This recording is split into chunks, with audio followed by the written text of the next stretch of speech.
Hey everyone, it's me हमसे and you are watching HT reads. Welcome back to the channel buddies. कैसे हैं आप सब? ठीक ठाक हैं? तो हमें एक वीडियो भेजा गया है और आउट ऑफ द वे मैंने सोचा कि इसको मंडे को ही जो है ना इस पे रिएक्ट कर दिया जाए। फ्राइडे पे जाना बहुत लेट हो जाएगा। तो और वैसे भी अभी एक आपको पता है कि एक इंसिडेंट भी हुआ है इंडिया में, जो कि मतलब किसी भी ऐसे इंसान जिसके अंदर दिल है या इंसानियत है, वो उसकी रूह कांप के रह जाएगी। जो उस बदबख्त ने, उस खबीस ने, उस जानवर नुमा शख्स ने जो हरकत की थी। आप लोगों को भी पता है मैं किस बारे में बात कर रहा हूँ जी। तो अ, हमें मतलब वो इंसिडेंट हुआ और उससे शायद 2 दिन बाद ये लिंक हमें मिला था। तो आप में से जो लोग मेरे इंस्टाग्राम पे हैं उन्होंने देखा भी होगा कि मैंने स्टोरी लगाई थी और दिल बड़ा उदास हो गया था। चलिए हम बात करते हैं। वीडियो का टाइटल है सनातनी लड़कियों को कन्वर्ट किया जा रहा है भारत में, हैशटैग घर वापसी, हैशटैग लव जिहाद। तो देखते हैं, स्टार्ट करते हैं, फिर इस पे अपना ओपिनियन भी देंगे और उस इंसिडेंट पे भी बात करेंगे। 3 2 1 एंड गो। जय हिंद, नमस्ते, अस्सलाम वालेकुम दोस्तों। मेरा नाम है शबनम शेख और आप देख रहे हैं राष्ट्रवादी शेरनी। स्वागत है आप सभी का मेरे एक नए वीडियो में। दोस्तों, जैसे आप सभी को पता है कि पूरी दुनिया में सनातन में लोगों की घर वापसी हो रही है। मैंने इस पे बकायदा वीडियो भी बनाया है और आप लोगों ने काफी अच्छा रिस्पॉन्स भी दिया, उसके लिए बहुत बहुत धन्यवाद। लेकिन मेरा एक सवाल है, क्या भारत में हमारी सनातनी माँ बहनें सुरक्षित है या नहीं है? ये बहुत ही बड़ा सवाल उठता है, क्योंकि आप लोगों ने एक चीज का नाम तो सुना ही होगा, लव जिहाद। यह हमारे भारत देश में आग की तरफ फैलते जा रहा है। ये मैं नहीं कह रही हूँ, आप लोग ये आर्टिकल देखिए। लव जिहाद के शिकार 2 महीनों में 20 से अधिक लड़कियां हो चुकी है, ऐसे रिपोर्ट्स आ रहे हैं। ये केवल कुछ स्टेट्स के हैं, पूरे भारत का आंकड़ा जानोगे तो दंग रह जाओगे। चलिए आज के वीडियो में हम जानते हैं कि जो लव जिहाद है वो होता क्या है। अभी हाल फिलहाल में आप लोगों को पता है श्रद्धा और आफ्ताब का जो मैटर चल रहा है वो इसी के रिलेटेड है दोस्तों। तो वीडियो के एंड तक जरूर देखिएगा, बहुत ही बेहतरीन तरीके से मैं आप लोगों को समझाऊंगी ये जिहाद का थ्योरी होता क्या है दोस्तों। तो चलिए without any time wasting video को स्टार्ट करते हैं। सबसे पहले हम केस की बात कर लेते हैं श्रद्धा और आफ्ताब के मैटर में, जो बहुत ही ज्यादा आग की तरह सोशल मीडिया पे फैल गया है। मीम पेजेस से लेके बॉलीवुड के जो पेजेस होते हैं जिसपे हीरो हीरोइंस के अपडेट्स मिलते हैं, वहां तक वाली हरकत की है उसने दोस्तों। तो आप सोच सकते हो कितना बड़ा मैटर है। श्रद्धा मुंबई की रहने वाली है, मलाड में रहती है और आफ्ताब भी मुंबई में ही रहते थे। दोनों एक डेटिंग ऐप के थ्रू एक दूसरे से मिले हैं, जैसे कि टिंडर, आपको पता ही है, एक डेटिंग ऐप है। दोनों एक दूसरे से वहीं पर मिले हैं। दोनों एक ही जगह काम भी करते थे दोस्तों। दोनों को मोहब्बत हो गई और इसे हम कहते हैं इंटरफेथ रिलेशनशिप। अगर कोई भी 2 धर्म के अलग अलग लोग एक दूसरे से प्यार करते हैं तो उसे इंटरफेथ रिलेशनशिप कहा जाता है दोस्तों। और भारत के अंदर हम किसी से भी बेझिझक होके, हमें संविधान ने राइट्स दिया है कि हम किसी से भी प्यार कर सकते हैं। श्रद्धा के माँ बाप की तरफ से लड़के की नामंजूरी थी, क्योंकि लड़का एक मुसलमान था, श्रद्धा हिंदू फैमिली से बिलोंग करती थी। लेकिन श्रद्धा ने अपने माँ बाप को ठुकराया और उस आफ्ताब के साथ जाना पसंद किया। वे दोनों मुंबई छोड़कर दिल्ली शिफ्ट हो गए और वो लिव इन में रह रहे थे। ये तो लगे मैंने भी पढ़ा था। इस फैसले से नाखुश थे, लेकिन बेटी है तो हालचाल लेना तो बनता ही था। वो हमेशा से सोशल मीडिया के थ्रू और उनके फ्रेंड्स के थ्रू, मतलब श्रद्धा के फ्रेंड्स के थ्रू श्रद्धा की हालचाल लिया करते थे। ऐसे कई महीने बीत गए। श्रद्धा ने आफ्ताब पर प्रेशर डाला कि मुझे लिविंग रिलेशनशिप में नहीं रहना है, मुझे शादी करनी है। जी हाँ, बिल्कुल, आफ्ताब पर दबाव बनाने लगी। अब ये लोगों में आए दिन झगड़े होने लगे। सिंपल सी बात है, आफ्ताब को श्रद्धा से शादी करने में कोई दिलचस्पी नहीं नजर आ रही थी, क्योंकि ये लोग लिविंग रिलेशनशिप में रह ही रहे थे दोस्तों। और लिविंग रिलेशनशिप में रहना मतलब फिजिकल रिलेशनशिप, हर तरीके के रिलेशनशिप में ये आ चुके थे। और यहाँ से साफ पता चलता है कि आफ्ताब को श्रद्धा से जिस्मानी मोहब्बत थी, कोई दिल से लगाव नहीं था दोस्तों। दोनों में इतने झगड़े बढ़ गए कि श्रद्धा मुंबई भी आ गई थी लौटकर दिल्ली से, लेकिन आफ्ताब ने फोन पर जैसे तैसे बहला फुसला करके श्रद्धा को फिर से मुंबई से दिल्ली बुलाया गया और साथ ही साथ इतना झगड़ा बढ़ गया कि आफ्ताब फ्रस्ट्रेट होकर के श्रद्धा को मार देता है। पहले तो वो गला घोटता है, फिर देन उसके बाद एक फ्रिज ऑर्डर करके, जी हाँ दोस्तों, सूटकेस से अब ये अपग्रेड हो करके अब फ्रिज पर आ चुके हैं। फ्रिज मंगाता है, फ्रिज के अंदर 35 पीसेस श्रद्धा के करता है और उसके अंदर एक तो मर्डर किया, ऊपर से लगभग 18 दिन तक लाश की बेहुरमती की है। जानवर, हम इसे इंसानों में गिनती नहीं कर सकते हैं। इसने दिल्ली के मोराली, ये तो फिर अच्छे अल्फाज यूज कर रही हूँ मैं तो। रात के 2 बजे ये जाता था, थोड़े थोड़े पीसेस करके मतलब फेंकता था। कुल 18 दिन इसे लगे यह काम को अंजाम देने में दोस्तों। अब ये मामला कैसे सामने आया?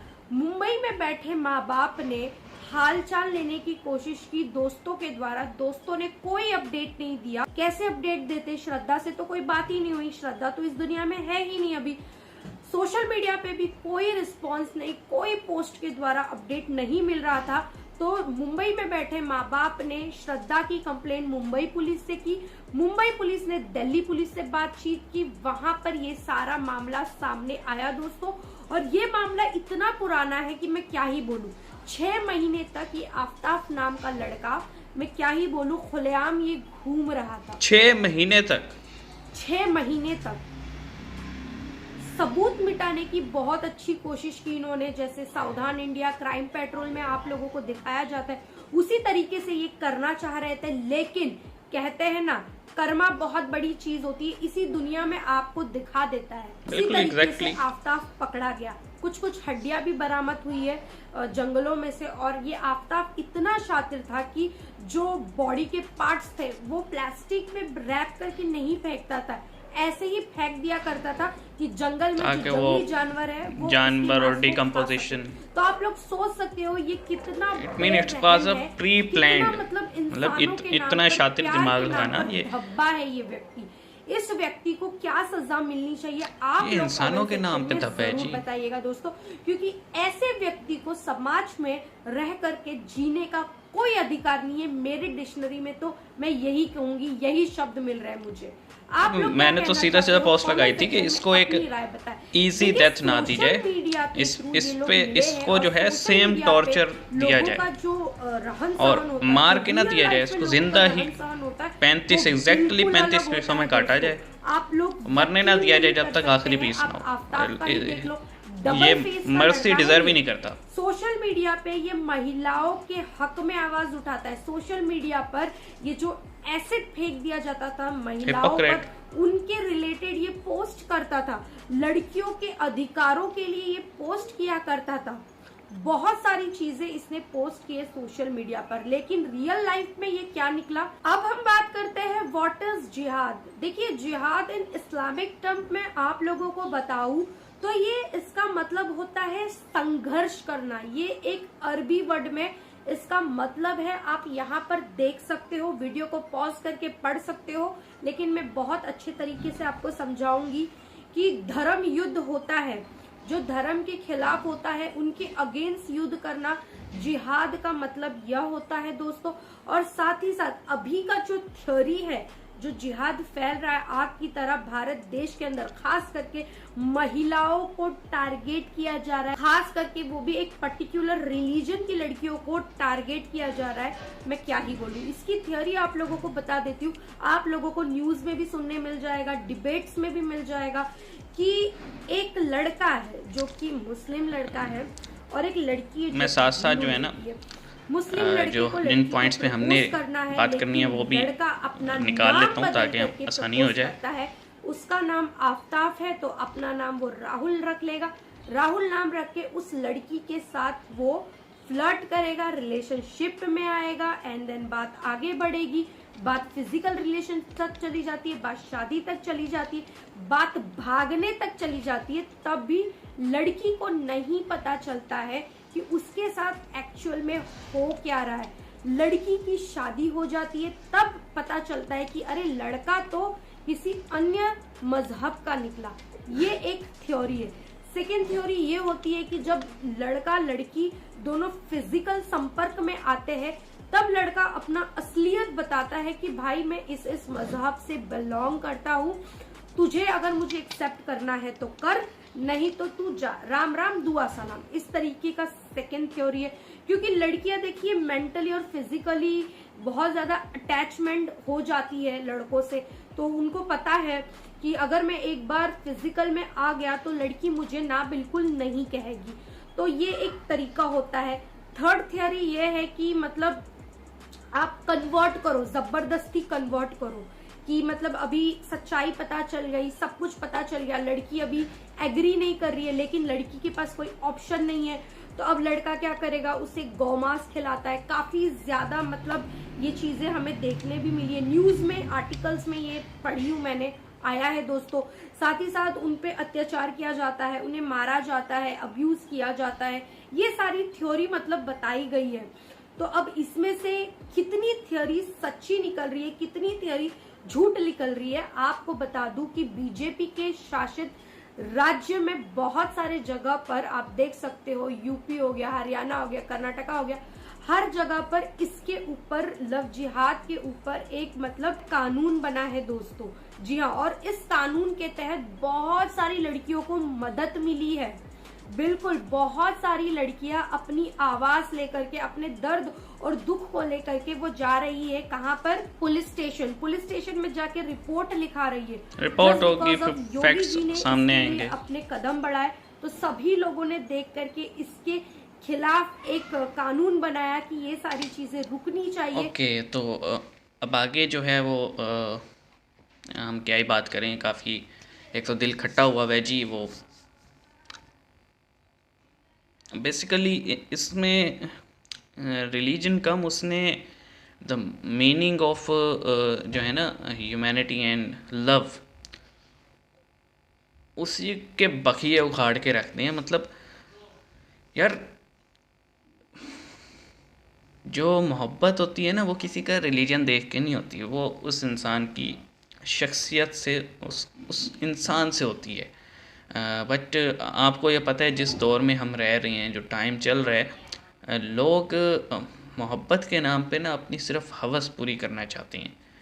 आपको हज़ारों ऐसे केसेस मिलेंगे, अगर आप इंटरफेथ मैरिज को निकाल भी दें, हज़ारों लाखों ऐसे केसेस मिलेंगे कि सेम फेथ के भी हों, लड़का लड़की को मोहब्बत हुई और भाग के शादी हो गई, और 2-4 महीने बाद, 6 महीने बाद लड़के ने उसे छोड़ दिया। बस वो एक कह लें ना कि एक हवस पूरी हो गई और छोड़ दिया।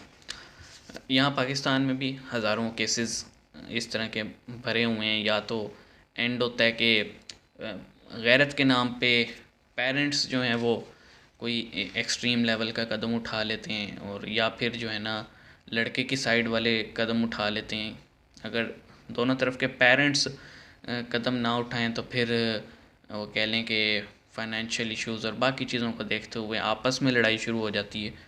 और कुछ लड़के जो हैं वो मेंटली रिटार्ड होती हैं और वो इस तरह की फिर हरकतें करती हैं। तो ये बात तो हो गई अदर देन इंटरफेथ। ठीक है, अगर हम इंटरफेथ की बात करें, इस्लाम में लव जिहाद के नाम का कोई कंसेप्ट नहीं है। ये एक टर्म दिया गया है कि यानी इस चीज़ को देखते हुए कि मुस्लिम लड़के जो हैं वो हिंदू लड़कियों से शादी कर रही हैं। और ठीक है, अगर कोई ये कहे कि हाँ भाई मोहब्बत तो मोहब्बत है, जिस मर्ज़ी से करे, इसमें फ़ेथ कहाँ से आ गया, तो फिर ऑब्जेक्शन एक क्लियरली सामने आता है कि लड़के को अलाउ है शादी करना, लड़की को अलाउ नहीं है। मुस्लिम लड़की इंटरफेथ नहीं कर सकती। डेफिनेटली हमें बहुत सारे उन्मा ये बातें कहते मिलते हैं। तो इससे रिलेटेड मैंने कुछ पेजेस ओपन किए हैं कि शिया इस्लाम हो या सुन्नी इस्लाम, इसमें majority of women living in abroad, ख़ास तौर पे वेस्ट में, वो लिव इन में भी हैं और जो है ना शादी भी कर लेती हैं। तो जैसे फॉर एग्ज़ाम्पल हमारे पास एक ये स्टैट है कि 250 मुस्लिम इंटरफेथ वेडिंग्स इन न्यू जर्सी। सिर्फ न्यू जर्सी की स्टेट में ही 250 इंटरफेथ हुई हैं, जिसमें 40% जो थी वो फीमेल्स थी। इसी तरह अगर हम यूएस की बात करें तो 45% of Muslim are marrying outside of their faith. और इसमें जो वुमेन हैं, the survey covered 230 males and 266 females. ठीक है, यानी जो फीमेल्स हैं जो नॉन मुस्लिम्स के साथ मैरी कर रही हैं वो अबाउट 45% के करीब ही हैं, और 45.2% जो हैं वो मेल्स हैं, और रेस्ट जो हैं वो मतलब सेक्ट के डिफरेंस पे रिलीजन डिफ़ाइन कर रहे थे। तो हम बात करें यहाँ पे, तो यहाँ पे भाई देखें, पहला मुद्दा तो ये है कि it's the choice of boy and girl कि वो किससे शादी करना चाहती हैं। बट मैं लड़कियों को ख़ास तौर पे कहूँगा कि आप शादी जो होता है ना, एक बहुत बड़ा कदम होता है, और आप चाहे सेम रिलीजन का हो चाहे डिफरेंट रिलीजन का हो, आप फर्स्ट ऑफ ऑल आप उसका कवर करें कि वो किन लोगों में उठता बैठता है, फैमिली बैकग्राउंड क्या है, थोड़ा बहुत आप जांच पड़ताल कर लें एक ब्लाइंड ट्रस्ट करने से पहले। और इन केस आपने शादी की और आपकी फ़ैमिली नहीं मान रही, पहले तो कोशिश करें ना आपकी फैमिलीज़ मान जाएं, ताकि आपको कोई सपोर्ट हो। इन केस अगर नहीं मान रही और आपने ये कदम उठा लिया है कि आपने करनी ही है शादी, तो फिर मैं ये कहूँगा कि एटलीस्ट आप जो है ना विद इन फर्स्ट वीक ही आपको पता लग जाता है वो किस नेचर का इंसान है। तो रादर दिन के सिचुएशन इस तरह की हो जाए जैसे श्रद्धा के केस में हुआ है कि उसको पता लग गया था कि यार ये इंटरेस्टेड नहीं है शादी करने में, बट स्टिल ये मुंबई वापस आई और फिर उसने बेला फुसला के फिर वापस बुला लिया। तो एटलीस्ट एक अलार्मिंग सिचुएशन ना हर इंसान फेस करता है। तो रिक्वेस्ट आपसे ये है कि आपको हल्का सा भी अगर हो ना, तो आप फ़ौरन जो आपके इर्द गिर्द जो लॉ इन्फॉर्मेंट एजेंसीज़ हैं उनको एटलीस्ट उनसे बात करें। अभी मैं सही कहूँ कि मेरा तो दिमागी वो हुआ है, बिकॉज़ जब मैंने ये स्टोरी पढ़ी थी तो तब भी मेरा एक वो हो गया था कि यार देखो किस तरह के जानवर इंसानों की चमड़ी में घूम रहे हैं। क्या ही बोलें अब, हालत बोलने वाली है नहीं मेरी अभी।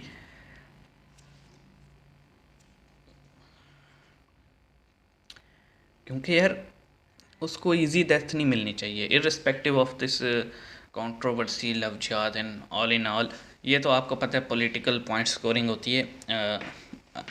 एक छोटा सा इसका आसान हल भी हो सकता है, वो ये कि अगर मुस्लिम मेन जो हैं वो चाहते हैं कि अदर देन मुस्लिम यानी हिंदू क्रिश्चियन सिख उनसे शादी करें लड़कियों से, तो फिर ये इसका तस्वीर का रुख ये भी हो सकता है कि फिर मुस्लिम वुमेन को अलाउ किया जाए कि वो भी जो है ना हिंदू लड़के से, क्योंकि वो भी एक आपको पता है कि कुछ दिन पहले एक कंट्रोवर्सी उठी थी कि मुस्लिम वुमेन के पूरा एक ऑक्शन टाइप ट्विटर पे एंड वेबसाइट्स बनी हुई थी, ऑक्शन किया जा रहा था उनको, हत्ता कि उनका दूर दूर तक ताल्लुक़ नहीं था, लेकिन बहुत सारे मतलब कमेंट्स इस तरह के थे जो कि एक्सट्रीम लेवल के थे।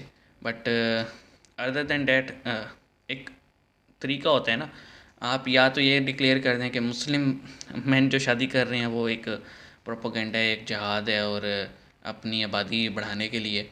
इसका काउंटर ये भी कर सकते हैं कि एक लेजिस्लेशन कर दी जाए कि ठीक है अगर मुस्लिम मैन शादी करते हैं नॉन मुस्लिम्स के साथ, तो मुस्लिम वुमेन को भी इजाज़त दी जाए कि वो किसी से भी नॉन मुस्लिम से शादी कर सकती है। देखिएगा आपको क्लैरिटी मिल जाएगी कि वाकई ये लव जिहाद यानी है या फिर ये जस्ट एक मोहब्बत वाला सीन ही है, इसमें कोई जिहाद वाला एलिमेंट है कोई नहीं। क्लियर हो जाएगा फिर जैसा मर्जी एक्शन हो। बट मैं फिर से ये कहूँगा, मैं एंड करता हूँ, मैं बहुत मेरा तो दिमाग उसी केस पे अटका हुआ है कि इसको आसान मौत नहीं देनी चाहिए। अगर आप इसको एक आसान मौत देते हैं ना तो कोई फ़ायदा नहीं होगा। लोग भूल जाएंगे, इसको एग्जाम्पल बनाया जाए। मैं कहता हूँ इस बंदे को, इस जानवर को ज़िंदा ही 35 टुकड़े किए जाएँ इसके। इसको इसको महसूस करवाया जाए कि इसने क्या किया है। एक पहले तो बंदी को मार दिया, फिर उसकी लाश की बेहुरमती की। इस्लाम में सख्ती से मना है। इस्लाम में है कि जिसने एक इंसान को कत्ल किया उसने सारी इंसानियत को कत्ल किया। मेंशन है एक मासूम जिसका कोई कोई था ही नहीं, ठीक है।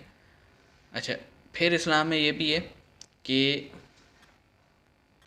अगर कत्ल हो भी जाए या कत्ल ना भी हो, जंग में भी किसी के साथ दो ओपोनेंट्स लड़ रहे हैं और ओपोनेंट मारा गया है, या वैसे भी आपकी कोई दुश्मनी वगैरह है, लाश की बेहुरमती नहीं करेंगे आप। चेहरे को जो है ना कुछ नहीं करेंगे आप, पूरी बॉडी को स्क्रैच भी नहीं मारेंगे अगर वो इंसान मर चुका है। तो इसको लेके फिर बहुत सारी जगह पे ये भी कहा जाता है कि पोस्टमार्टम जो है वो बेहुरमती और इसमें आ जाते हैं, बट वो एक ज़रूरी चीज़ होती है। बट यार इसने 35 टुकड़े कर दिए, मेरा तो अभी तक माइंड अटका हुआ है। चलिए बहरहाल, कमेंट सेक्शन में आप ज़रूर बताइएगा क्या मेरी सजेशन आपको काबिल गौर लगती है। एक तो इस बंदे को लेके और दूसरा इंटरफेथ मैरिज को लेके, कि रादर देन कि हम शोर डालें लव जिहाद का, एक बिल आना चाहिए जिसमें यह कहा जाए कि अगर मुस्लिम मेन शादी करना चाहते हैं तो मुस्लिम वुमेन को भी अलाउ किया जाए नॉन मुस्लिम से शादी करने का। सारी चीज़ें क्लियर हो जाएंगी। देखते हैं जी आप कमेंट्स में क्या कहते हैं। See you guys in the next video.